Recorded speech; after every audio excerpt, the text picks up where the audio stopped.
Hello, welcome to What the Papers are Saying. My name is Vivian Kai Loco. Thank you for joining us for another edition. We basically look at the big stories for the week as reported by various media outlets across the country.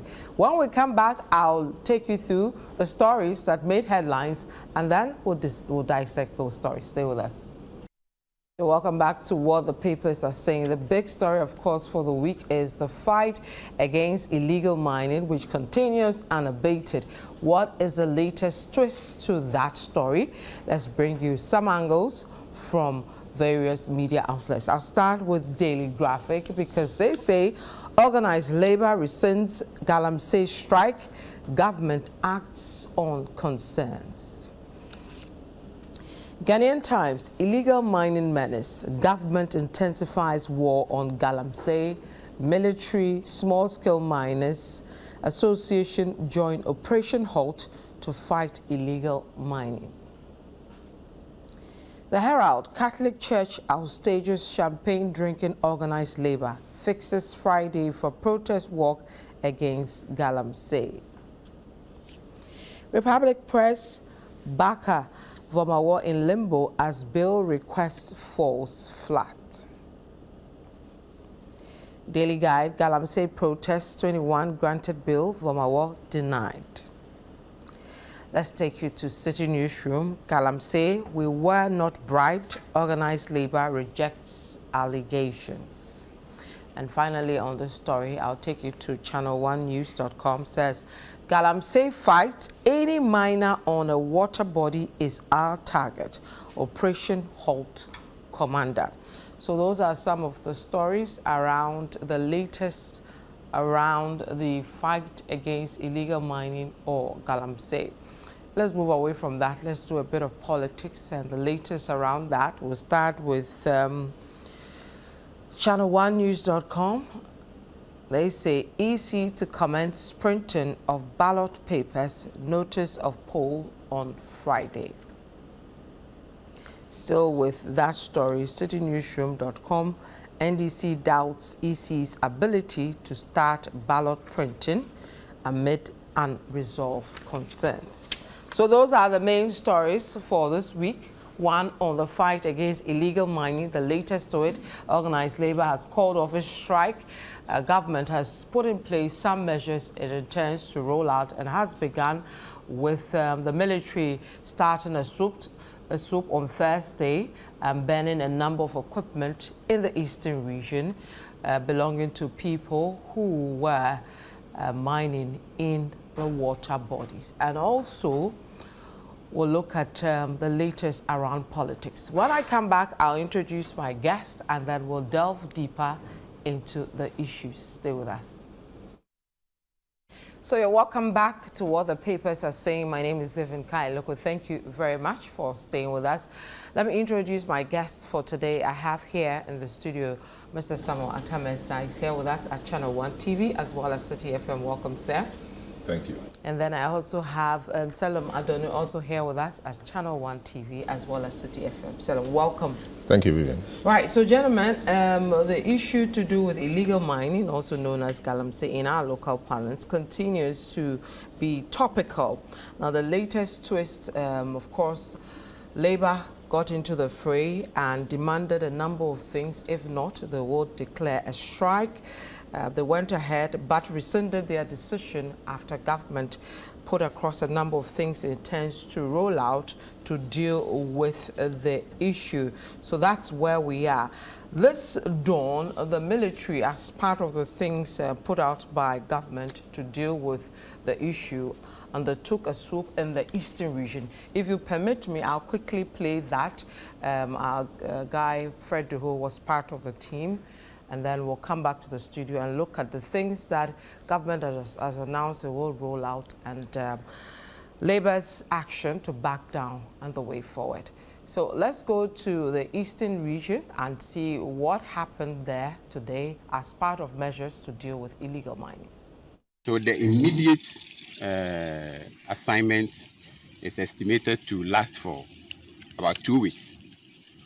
Then after that, we'll know what to do next, or depending on the instructions and the directives that we'll receive after that one. Are you surprised that going to about 3 or 4 sites so far, you've not seen illegal miners doing active mining? Are you surprised about that? Well, I wouldn't say I'm surprised, because one way or the other, they get the information that we are coming. But then sometimes, before we disembark, we see some of them trying to run, and we pursue them. Just that we've not been able to arrest any of them, but we've been able to destroy some of the equipment.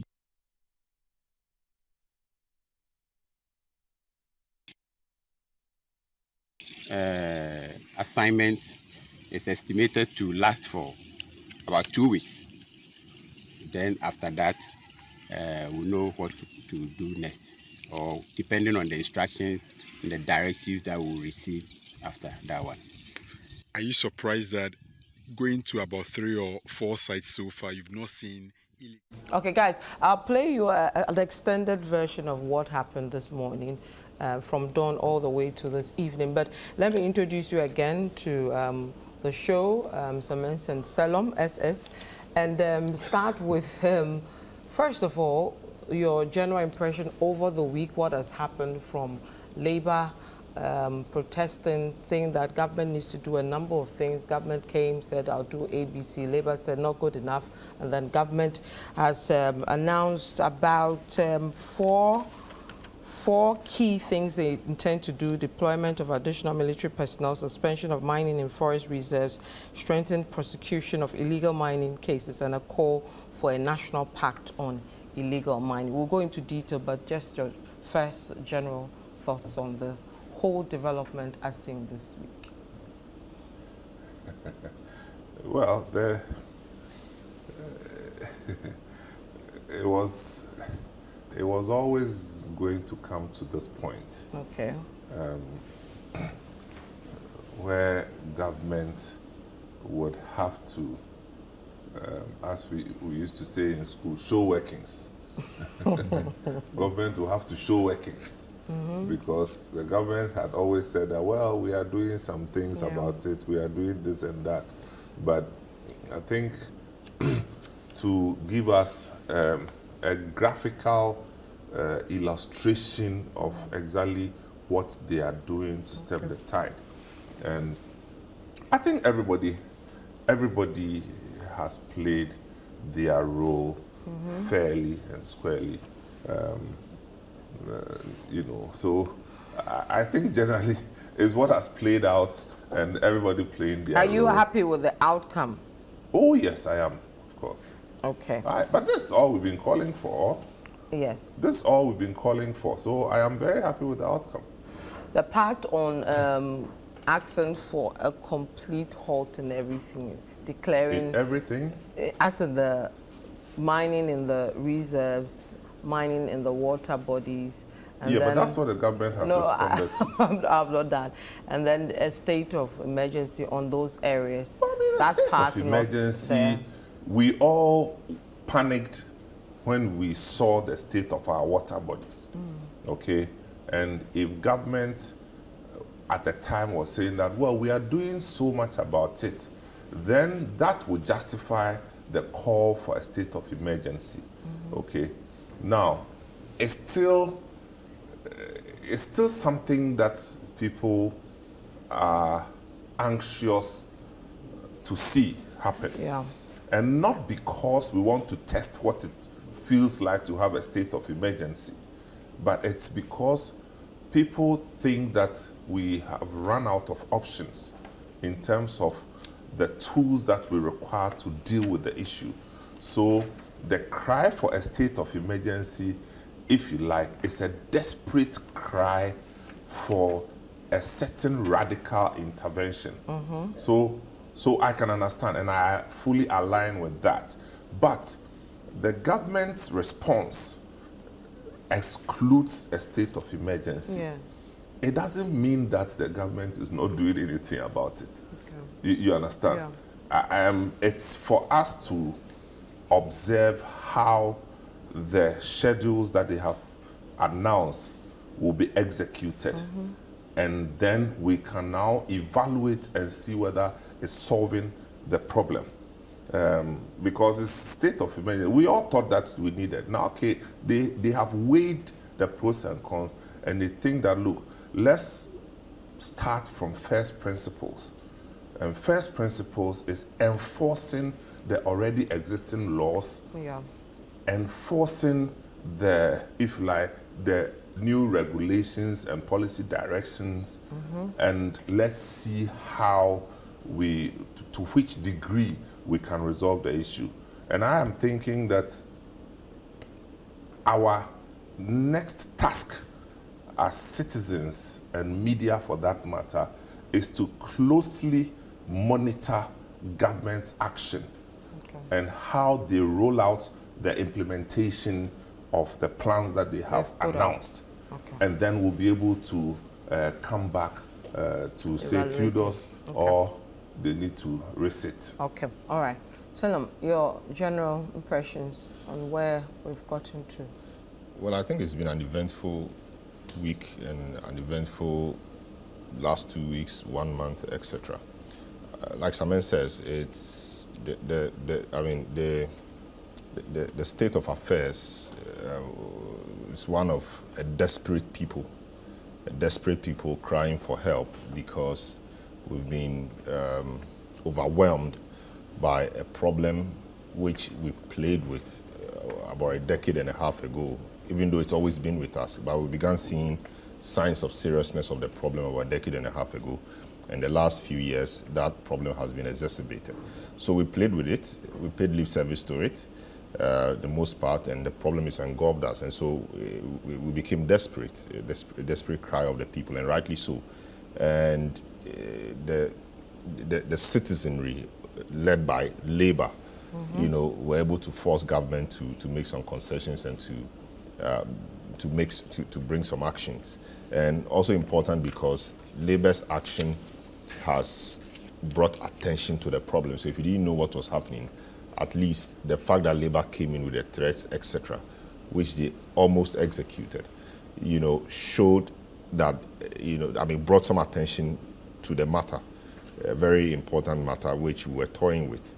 Thanks to the Ghana Water Company Limited, the Cape Coast, the Central Region, Western Region office, I think they started this new wave with that statement they issued about the NTU or the turbidity levels of the water, the Pra River, etc., you know, growing to about 14,000 NTU, and that alarmed a lot of people, and they are threats to possibly shut down or not able to produce water for the people. And that was also occasioned by the fact that persons in those areas, or they were rationing water more than they used to, and the reason was that they did not have enough good raw water to process.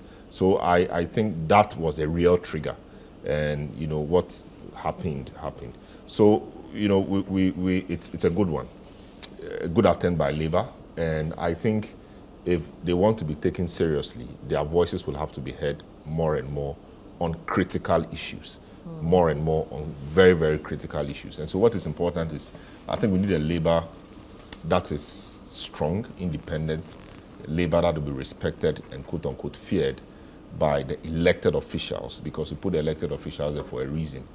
And if they fail to do it, there should be another body somewhere who, quote-unquote, genuinely have the people's interests at heart, because they are part of the people, who will exact such responses. So I think it's generally a good thing, yeah. Okay. So let's look at the interventions as mentioned by government. The first is the deployment of additional military personnel. Now the question around this is that we saw this being done years back and not much came out of it, and whether this will be anything different and how we intend to ensure that this time is good enough. So I think we all have a role to play in this. We have to monitor the situation properly. Of course, it may not be 100%, but we need to see some improvement. I'm not sure anybody is thinking of entirely eradicating galamsey. We've not had a record of being able to eradicate it. But what is important is you reduce it to the barest minimum, so that even if it exists, it's of no effect really as far as the environment and our water bodies are concerned. So yes, there were initial allegations of the security people being bribed by the galamseyers and the powers that be. So when they are going to a place, some of them send message ahead to the people that we are coming today, so run away, and things like that. We wait to see how that will work. I was, taken aback that somehow they announced that they were going to the Brim River area. Today soon? Yes. And I think information filtered through that. I mean, it was announced that they were going on a so, but the mentioning of the exact place, I thought I heard around in the that they were around going the to morning. The eastern region. Well, from what I didn't think that should even. Exactly. I didn't even think that should come out. Okay. They should go and do it. Exactly. Maybe it's a strategy. You tell them you are coming there, so they run away. I don't know. And this is just for 2 weeks. I mean, maybe a strategy to. I don't know. Like in criminal justice system, sometimes parking a police car somewhere, even if there's no police inside, it sends a certain message. I don't know if that's the kind of thing they're trying to do, but I didn't think they had to let anybody know where they were going. Okay. And they said they'll be doing this for 2 weeks. Yeah. What happens after the 2 weeks? We need to have a clear understanding of how things work. So today is day one. They went somewhere, they didn't see the people, they burnt a few things. I'm sure tomorrow they'll move to another place, hoping that the place they went today, the people don't swerve and come back. Come and be working whilst here at another place. So I don't know what the operational strategy is. Of course, they may not discuss it with us, but I hope that they have a clear understanding of what the issues are, of what the threat is, and what the sentiments of the people are. So it's good. I hope that they do a good job. I hope that integrity is held to integrity becomes a hallmark. Okay. And we know the military, we know the security people, we know how they do their work. We don't want to hear these things we heard before, that some of them were compromised, etc. We don't want to hear anything like that. This is a serious time. And I'm sure they also pick the sentiments around. They can't mess up with this. If they mess up with this, I'm sure the people will come after them. Okay. Papa, military back in the fray, going in, making arrests, if they get them, burning of equipment, the same thing we saw, years back. I don't think it's the same thing. Is it? I do not think it's the same thing. But I should say, before even I answer a question, that I personally would want to commend organized labor for their stance and the forceful nature of their demands on government to act. I've been following the commentary about they chickened out because... No, we'll come to that part. I want us to look at the issues and we'll wrap up with that. So I'll allow you to comment on that. Yeah. Again, we hear, oh, it's the same thing. It's not the same thing. Because, the military only works with command. There's a command structure within the military. And in our system, the command structure of the military is also tucked into the political structure at the very top. Yeah. So there are times that they all draw their inspirations from the leadership. Yeah. So the strength of leadership tells on the strength of the operation. If the leadership applies a lackadaisical approach to it, it will filter down. If the men in uniform have any reason to believe that they are just being used to fight useless battles, they will also go and look for money to save their lives. Yeah.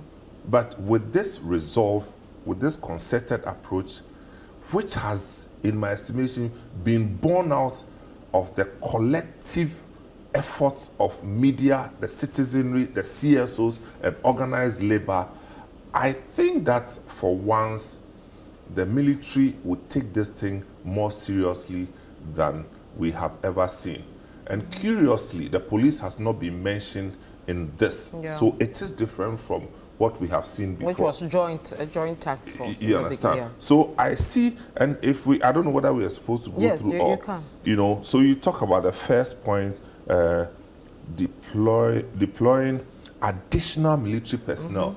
Now, this dawn, they had at least 100 men in uniform on the Brim River. And that's no joke. You understand? Now, the fact that it was announced ahead of time, for me, it's not a big deal. They announced it yesterday, and... Wouldn't that get the people there to run away before they get there? but they still caught some people, or? They ran away. No, they caught some people. No, I think they bent the equipment. They bent Yeah. equipment, but the people... Yeah, but you think that people brought the equipment to be bent? Of course No, not. they didn't bring the equipment so that somebody will come and bend. You see, the idea is to ward people off. It's not to trap people. You see, this thing, we have to fire them, go and trap. No, no, no, no. Because how many of them can you kill anyway? So it's to announce and let people know that we frown on this approach to mining. So the carefully crafted communication talks about mining irresponsibly in the river bodies, and so the target is to protect our river bodies and the forest reserves. And I think that this is a brilliant start to, if you like, the new phase of our attempt to salvage the situation. I don't see anything wrong with that. Now it's for us, as I said earlier on, to monitor and evaluate this response, because 2 weeks in the Brim Basin is a long time enough to start seeing the restoration of the colors of the river. Not completely, because it's running water from a clean source. You understand? So for me, you have those that are mining in the riverbeds, which we saw with the chamfans being burnt. And then those that have this practice of washing their find into the river. So there are places that you don't find anybody mining the river, but the river looks like Milo. Only because somebody with a licensed small-scale miner is sitting somewhere, not in the water, mine everything and wash into the river. That's also irresponsible, because they have ways of, dealing with their washing, but they all work because it's convenient for them. So for me, I think that it's come a bit too late, but it's better late than never. Okay, all right. Second, suspension of mining in forest reserves. Well, this shouldn't have started even in the first place. I don't know how we sat in this day and age of climate change and biodiversity preservation, etc. We sit and enact a law to mine in forest reserves, and these forests just didn't come today. They've been there for a long time, many years, I mean decades. And you allow people to go mine in those forests. I thought it was irresponsible in the first place. I don't see how Parliament would sit, or I don't see how anybody would take this subsidiary legislation to Parliament and get it passed. But I mean, that is it. I thought this was the easiest the government could have done, way ahead of time when the cries and the agitation started. But for some reason, it became difficult for government to revoke this LI, and also left it to the very last end. I think if government had revoked the LI, about 2 or 3 weeks ago, I think the tempo of labor and everybody would have reduced a bit. I didn't understand why it was still there, why it was there in the first place, and why we kept it there. So it's good. It's a good start. Government says that they will revoke it, and so they said the minister should start the processes to submit a memorandum to Parliament when Parliament reconvenes or resumes on Tuesday.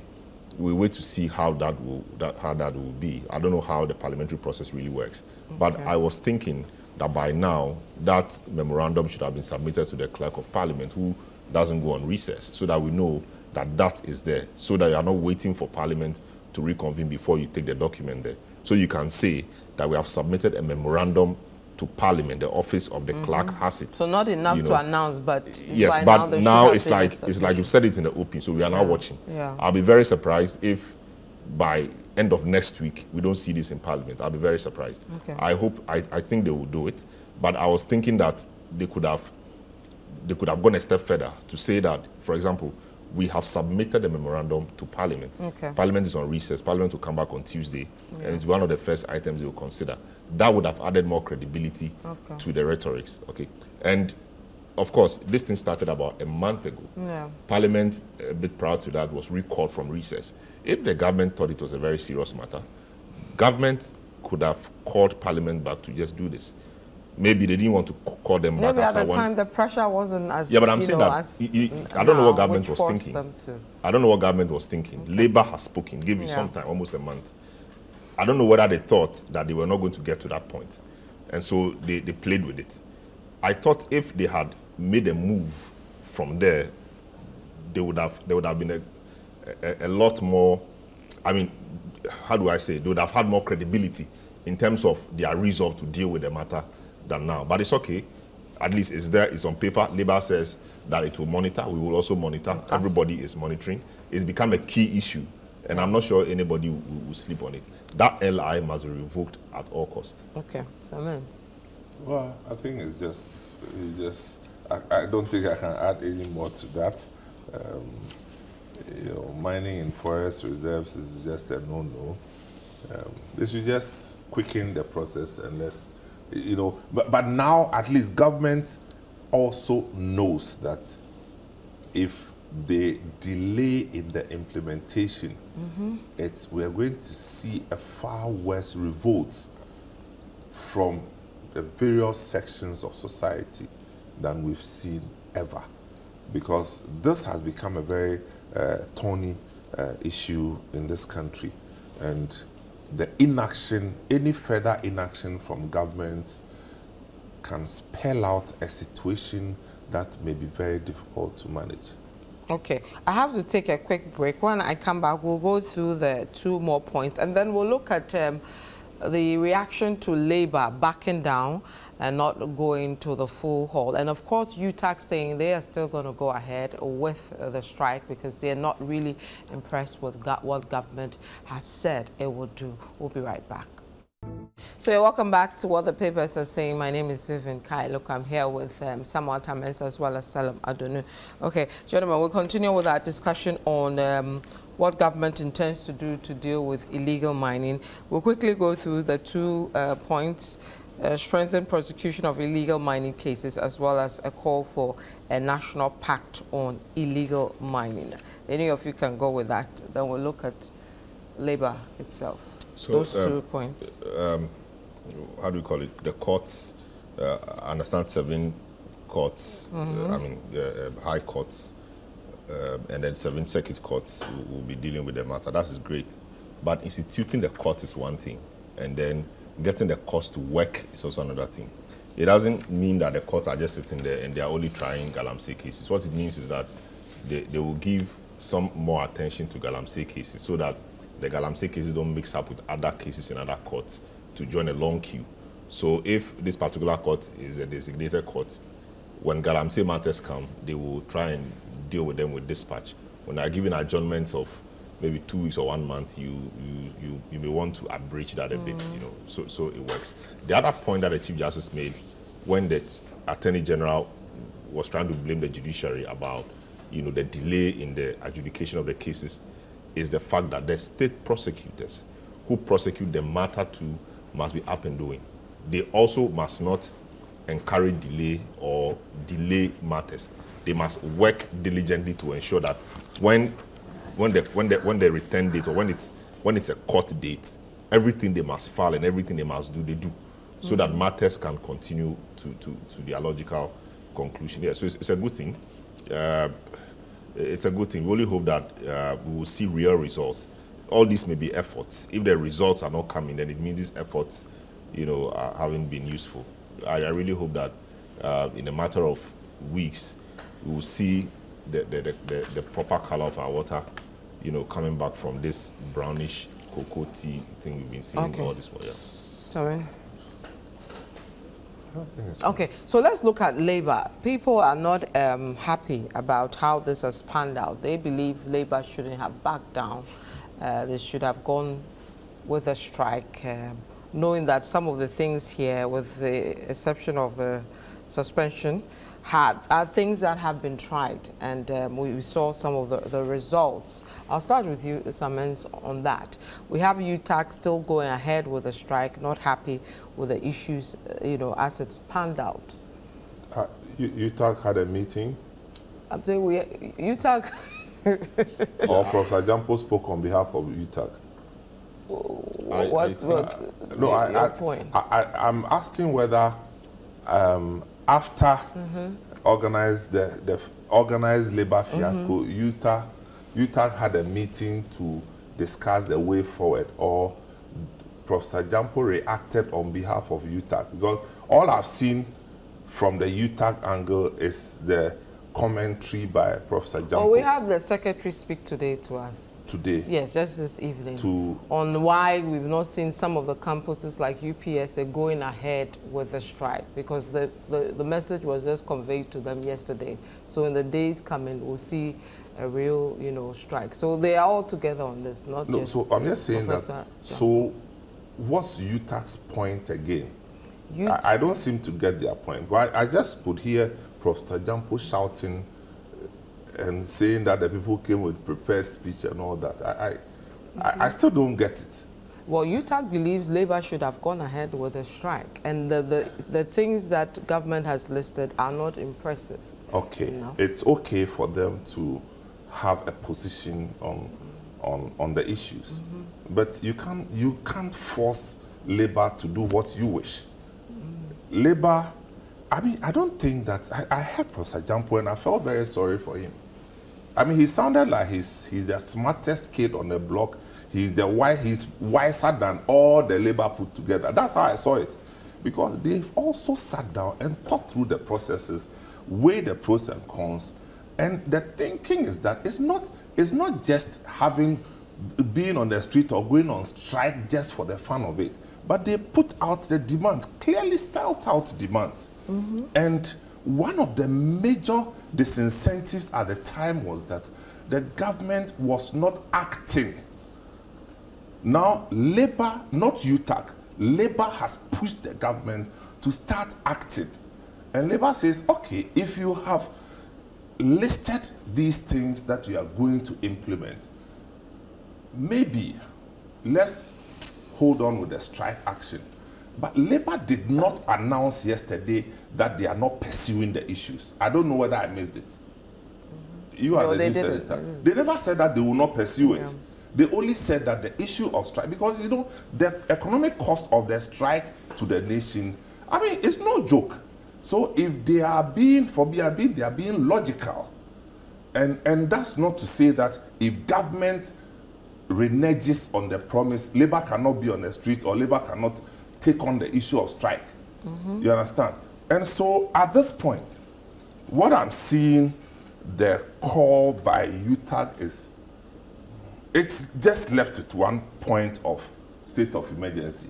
We will go on strike because you refuse to bring about a state of emergency. I mean, what is that? I mean, the state of emergency was to quicken the process of implementing all the things that have been promised. So, do we take one day to evaluate whether the implementation we are succeeding, or we take 3 weeks, or you can't just use 2 days and say, so what if they declare state of emergency and they don't do all the other things? What will change? Nothing. Nothing will change. So I think Professor Jampo's call for this is too radical and studentish too much. So they should back down on the strike? No, I'm not saying they should back down. They should have a real reason for, because as it stands now, what is only left is the fact that they did not declare a state of emergency. Okay. If they have other reasons, they can share with the media. But we will go because at this point, they are just fighting Labour. The issue of pursuing government to make sure that what government has said they will do, we are holding them accountable, is lost on the UTAG front. Okay. I think UTAG feels that they were not consulted enough. I mean, using consultation advisedly. Their point is that they did not subject the decision to thorough discussion, and that it is a decision of the leadership of Labour rather than Labour, if I got UTAG right. So I think I heard Jampo say that they wanted to hold government to stricter timelines, if that's the direction organized Labour wants to go. They wanted to, or some of them wanted to push, so they have deadlines to some of the things they wanted to do, and that the meeting did not allow for thorough discussion. And by the time they realized, the media was called in and a prepared speech was read to them. Yeah. His point was, what was then the essence of calling the meeting? Because he thought the meeting was to firm up the points to be raised and the points to be made to the media.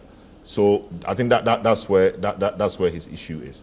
The UTAG strike, I also wonder what they want to achieve with that, because the situation, I think the horses have bolted. UTAG alone, I don't see how they are going to work on this, unless, of course, government reneges and then everybody comes around again. So schools will reopen, UTAG will be on strike, and students will be home. Why? Because government is not fighting Galamsey. And I don't know how long they will be on this strike. You know, will they be on a strike until they see real action from government? Maybe LI revoked, maybe the soldiers, deployment of soldiers has begun. I don't know how long they will even be on this. I think they need to meet and be clear on what they want to do and communicate to the public how long they want to go on this. I think that would do them a lot. The question I was asking, whether they have met. That's all I'm asking. Because I think the initial thing they said was, just like the other bodies, all their campuses met and overwhelmingly voted, they said, to go ahead with the strike.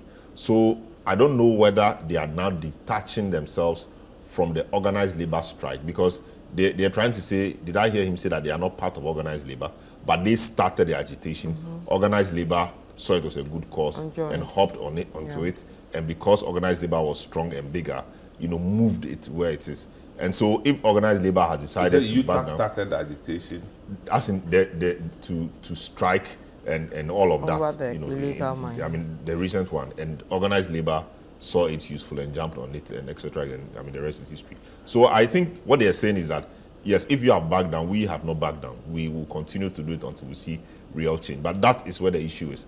How long are they going to go on this? And then if you don't take care, they said they want to be the conscience of the nation. It's a good thing to want to be that. But if you don't take care, you will rather incur wrath when school starts and students are home. Why? Because you're on strike because of Galamsey, and the soldiers are on the field doing their work. No, not because of Galamsey, because they want a state of emergency and it hasn't happened. Because all the other things, the government has a timeline and they have started. So to say, I honestly, I don't get it. So, Professor Jampo, you have to come again, because I don't get it.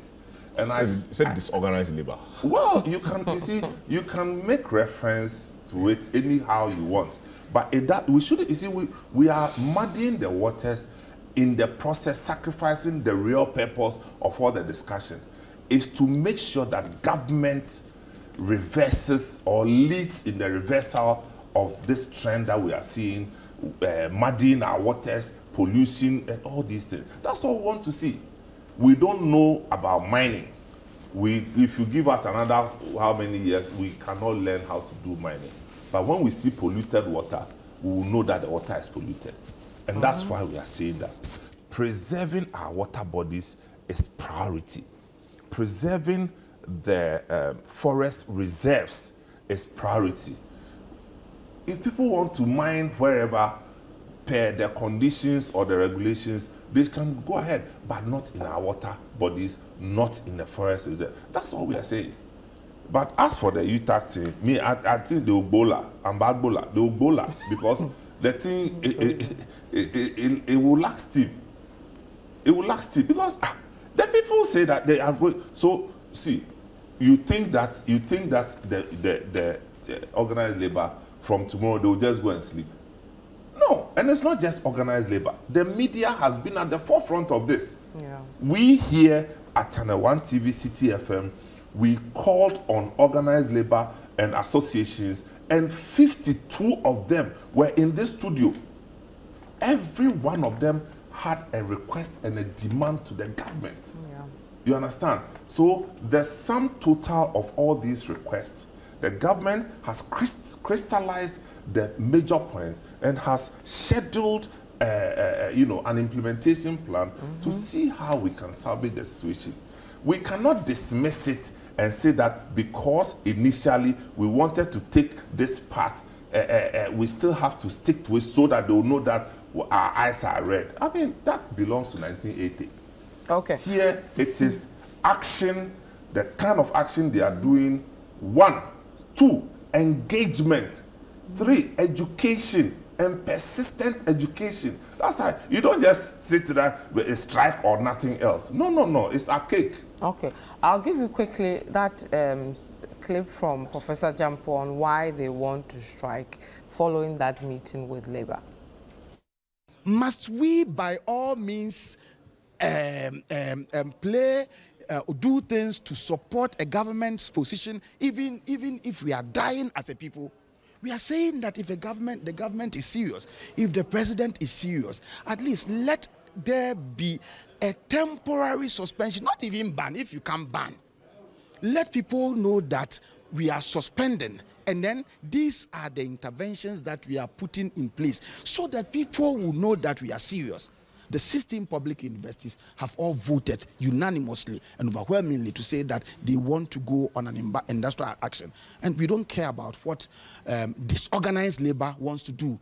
We would be the conscience of Ghana. We will defend Ghanaians and we will ensure that we defeat this fight. We will defeat this existential threat that confronts all of us. If disorganized labor would not want to do it, we will do it. Okay, so Samens, I've played to you what exactly he said, and then Selon. Yeah, so yes, so he's spoken his mind, but I think that which is fine. But what is important is that the fight is not ending there. Yeah. Tomorrow, the Catholic bishops or priests will be marching, and they are calling on the general public to join them. So it's all part of it. I mean, how many times in our lifetime have we seen Catholic priests, marching for a national cause like this? I mean, that's where we've reached. Indecision, inaction has brought us to a place where desperate measures ought to be taken, and that's what they are doing. So I think we will not sleep. Government should know that by the time we begin to see that they are not serious with it, it will be too late for them to make any amends. And also, they would have destroyed any goodwill they would have had with Labour. Labour itself, of course, I did say here last week that, I foresaw this. If any direction apart from the strike will trigger or will generate discussions like this, why did they back down? Did anything happen, etc.? But it's part of it. I spoke to some of them. They were. I mean, it's part of it. People will say things. What is important is that your conscience is clean. You've done what you think is in the best interest of the people, and that's it. Shutting down the country was going to be interesting, A part of me wanted to see how it would look like, and a part of me also said no. It will be catastrophic for the economy, etc. Let me quickly comment on the GMA. I think the GMA's withdrawal from the strike itself was interesting. One, because that's a GMA. What happens if somebody falls sick, and they are on strike? People lose their lives because of this. Would you be fine if people lost their lives because of this? Others may argue that people die for various reasons, and if some people will die to get the thing right, that's fine. I thought, of course, the accusation against the president is that he allegedly took a unilateral decision. If that was what it was, that's unfortunate.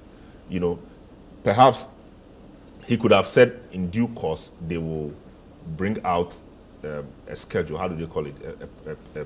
There's a way they call it. I mean, a roadmap. They will bring out a roadmap, and they are still in solidarity with Labour. So that you don't kill the steam and open yourself up to, these accusations coming. But I thought that's what they said. That's what they said. They said they were still in solidarity. Yes, solidarity is fine. Yeah. Everybody said that because they couldn't have said they were not in solidarity. But the point was that there was no roadmap to laying down their tools. I thought he should have said, or they could have said, that in due course they will come up with a roadmap. I think they didn't have an intention to do that. Well, what they said was that they were yet to get to that decision. Not that we disagree, but we as an association, we are yet to get to that decision. You get me? So look, I think, like you said, with a crisis of this nature, you have different people, different associations, different personalities expressing various reactions. You understand? At times, I was listening to, some priest or some pastor condemning organized labor for not going on strike. And I asked, okay, you are a pastor, you have a church. A church provides spiritual service to the people. Why don't you protest by shutting your church for days? Go on strike, shut the church for 3 months, and let's know that you are serious. You are sacrificing something to make a point. Let the pastors shut their churches. The souls will perish. We don't want the souls to perish. They should shut their churches in protest that we won't go to church, so that we will join the people who are striking, which we are striking. They should do it and let's see. But then they will speak with their mouth and then open the church and business will go on. The souls are important. If you shut the thing, then the devil will be happy. The devil will be jubilating. The devil, it is a holiday for the devil. And we don't want that. The churches should go on strike. They should shut the churches for 2 months and say that every Sunday they will be on the streets to make their point. You will see how many churches will collapse. So that's where we are. UTAC goes ahead, the strike ends, and then the supposed monitoring of I think government should not wait, make it, to get to this point. Yeah. It's not nice. The Senate matter, organized labor to do a similar thing, days to, no. It's inertia on the side of government is stinking.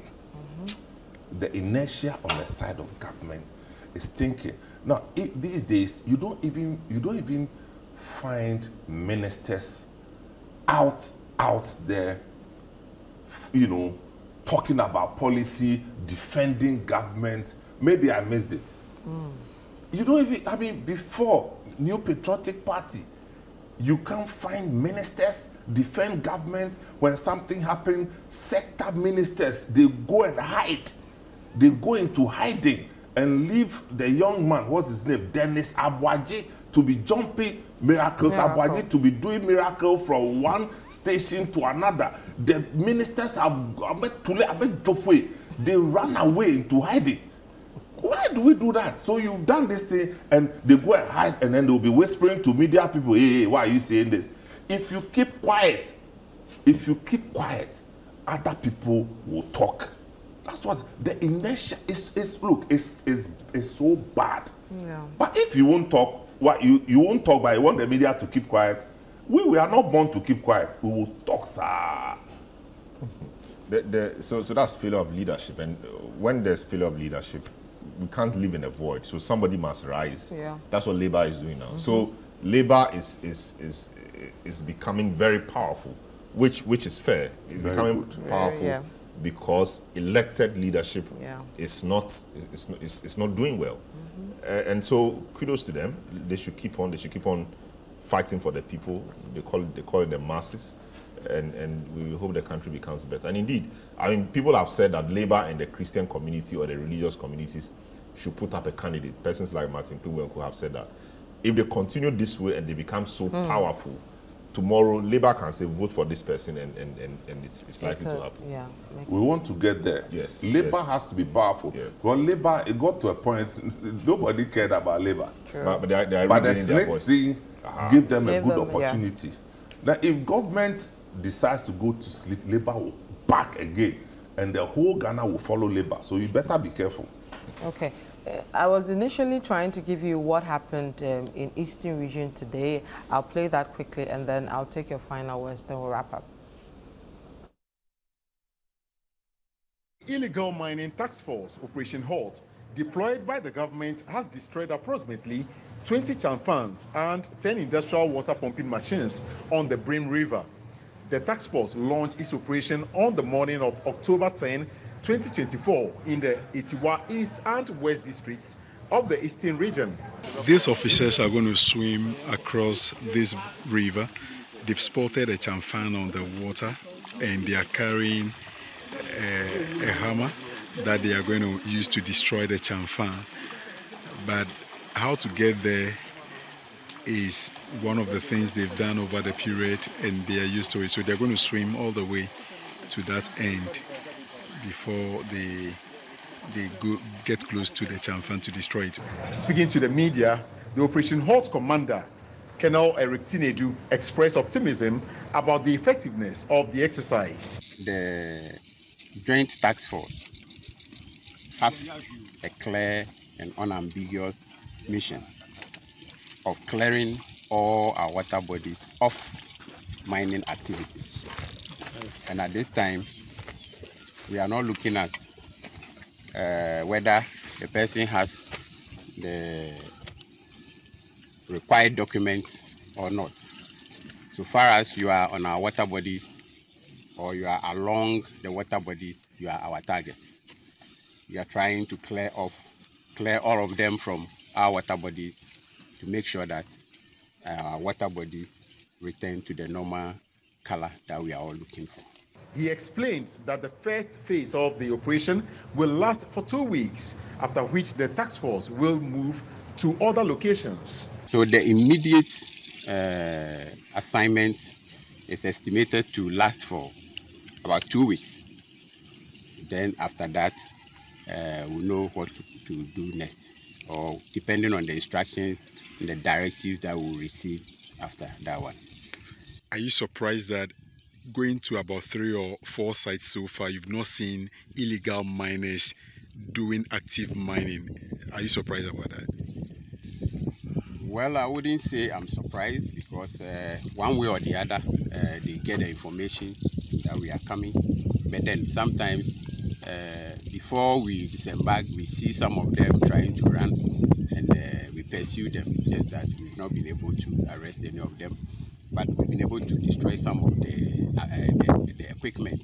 The directive to burn Chamfans on water bodies was clear, according to Colonel Tinedu. He added that forest reserves and other illegal mining hotspots will be targeted in subsequent phases of the operation. The exercise was carried out in collaboration with the Ghana National Small-Scale Mining Association. No arrests were made, as illegal miners abandoned their operations upon learning of the military's presence. At the end of today's operation, a number of Chamfans were burnt by the task force, and also one excavator has been burnt by the military men on this operation. It is their hope that by the end of the day, this will serve as a deterrent to those who want to embark on any form of illegal mining on water bodies across the country. Today's focus has been on the Brim River in the eastern region, specifically within the Etiwa East and West districts within the eastern region. They are believing that going forward they may escalate their operations in the second phase, probably to the forest reserves and other red zones as far as the mining issues in this country are concerned. My name is Fred Jumo, reporting for Channel One News. So that's Fred Duo from the eastern region. Final words, 30 seconds. Well, I think I think we are at an interesting place. Labour, kudos. We need to continue the fight. The citizen activism must continue. If leadership fails, somebody will take that void, and that's what Labour is doing. Let's monitor. Let's not go to sleep. Let's stay at it until the result we want is seen. Okay. We always have to wake up reminding ourselves of the 4 points that the government has issued. Deployment of additional military personnel, which aims to curb illegal mining activities. That's the point. To curb. Good. Suspension of mining in forest reserves. And then, so my understanding is that this suspension is immediate. With immediate effect. Pending the final, how do you call it? To remove it in Parliament. From Parliament. The revocation. Revocation, yeah. through Parliament. And then strengthen prosecution of illegal mining cases is very important. And then what we have not talked about, a call for national pact on illegal mining. And I think that in any proper country, this illegal mining thing will be a major item in the manifestos, which the manifestos are very dodgy on this Galamsey thing. But since it's now come to the fore, I think that it should be required that every presidential candidate should sign a pact. I fully agree. You can't be a presidential candidate and not have a well thought through position on this. Okay, thank you very much. Samwata Mensah, thank you very much. Selam Adonu, both with Channel One TV as well as City FM. My name is Vivian Kai Loco. We'll see you again next time. Goodbye.